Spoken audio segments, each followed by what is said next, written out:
எல்லாருக்கும் வணக்கம். இன்னைக்கு நம்ம டெய்லி ஒரு சர்ஜரி டே 5. கொஞ்சம் பிரச்சனைனால கண்டினியூஸா வீடியோ போட முடியல. இன்னையிலேருந்து ரெகுலரா வீடியோ வரும். வாங்க இன்னைக்கான சர்ஜரி பார்க்கலாம். உங்க வீட்ல யாருக்காவது இல்லைன்னா நீங்க எப்போமாவது லேப்ராட்டமி அப்படிங்கிற வார்த்தையை வந்து கேட்டிருக்கீங்களா?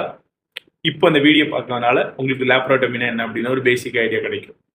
லேப்ராட்டமினா என்னன்னா ஒன்றும் இல்லைங்க. இதுதான் நம்ம அப்டாமன் இருக்கு பார்த்தீங்களா? இந்த வால்ல வந்து பெரிய ஒரு இன்சிஷன் போட்டு உள்ள பிரச்சனைகளை வந்து கண்டுபிடிக்கிறதுக்காகவோ குணப்படுத்துறதுக்காகவோ பண்ற ஒரு ப்ரொசீஜருக்கு பேர் தான் வந்து லேப்ராட்டமி. இது வந்து நிறைய விதமான சர்ஜரி இருக்கு இந்த லேப்ராட்டமில. மெயினா வந்து ஏதாவது சப்போஸ் அப்பண்டிக்ஸ் இருக்கு, அது கொஞ்சம் அப்பண்டிசைட்டிஸ் அந்த பிரச்சனை அப்பண்டெக்டமி அப்படி பண்ணுவாங்க.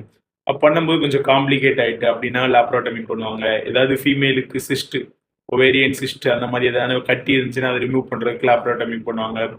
அப்புறம் மெயினா வந்து நம்ம குடல் இருக்கு பார்த்தீங்களா, அந்த குடல் இப்படி வந்து ஒரு ப்ராப்பரான ஸ்ட்ரக்சர்ல இருக்கும். அது வந்து சுருங்கி தமிழ்ல எப்படி சொல்றது, அப்ஸ்ட்ரக்ட் ஆயிடும். அப்ஸ்ட்ரக்ட் ஆகி அது ப்ராப்பராக போக முடியாம போதுன்னா ஸோ அப்படியே லேப்ராட்டமி பண்ணி தான் அதை வந்து ரீமாடிஃபை பண்ணுவாங்க. அப்புறம் சிலர் அவங்க குடல்ல வந்து ஓட்டை விழுந்து அது உள்ள உள்ளதெல்லாம் வெளியே வந்து இன்ஃபெக்ஷன் ஆகி மொத்த பிரச்சனை ஆயிடும். அதை வந்து ரிப்பேர் பண்றதுக்கு லேப்ராட்டமி பண்ணுவாங்க. ஸோ இந்த மாதிரியான பிரச்சனைகளை வந்து குணப்படுத்துறதுக்கு பண்ணுவாங்க. சிலர் ஏதாவது பிரச்சனை இருக்கு அப்படின்னு டயக்னோசிஸ் பண்றதுக்கு கூட லேப்ராட்டமி பண்ணுவாங்க.